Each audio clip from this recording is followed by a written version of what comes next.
So this is kind of a video of encouragement for those out there who struggle with sin, which everyone struggles with sin. There's no one who doesn't, unless you're a non-believer, because you don't struggle with what you don't try to fight. Long story, short story. Again, I think one of the biggest things someone pointed out when I was watching and he wasn't Protestant by any means. I'm pretty sure he was a different denomination, but I don't worry too much about denominations. I worry about what the person says and what they as a person believe, not what their denomination believes. This person made a very good point. It's this: when it comes to sinning, and especially things like for those of you out there who deal with lust, or maybe I don't know, envy, things like that, just falling to sin in general, especially lust though. The devil isn't so much focused on um, making you sin as he is making you separate from God. Because remember, sin separates us from God, not just obviously on a physical level, but a spiritual level, right?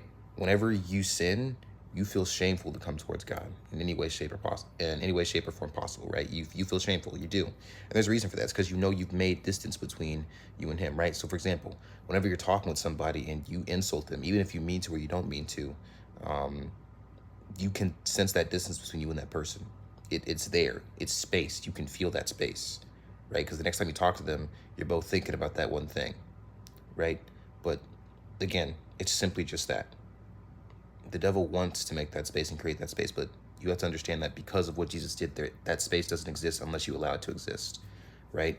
You can come back to God. God's emotions do not work the same way that man's emotions do. A verse I was just reading and I was pondering on for quite some time, just thinking about it, was that God regretted making man. Did God actually regret making man? No, I don't think he did. Because again, if he regretted it, then he would have done something about it. And in a more serious matter, right? It says that he regretted making man in Genesis, but then after that, you see all the work he does to go through saving us. So did he feel that regret that we're thinking of, or did he feel a godly type of regret? Regret as in, dang, well, there's only one thing to be done, right? And that one thing being that he had to save us. Again, a hard verse to interpret, but getting back to the main point, God does not share emotions the same way real humans do, right? He doesn't allow things, trivial things, and that's what they are at the end of the day. They're just trivial in the grand scheme of things when it compares to how much God loves you and how much He wants to be in communion with you. It's sad that it happened. It's sad that you sinned. It's sad that you fell, but that's trivial. Jesus paid for that. As long as you're willing to move on from that and become better, and willing to serve God, right? If you wrong somebody, never talk to them, you wouldn't be a good person. Not that we all are good people, but you'd be wrong for that. So don't do that to God, right? That's it for today. And again, praying for everyone out there.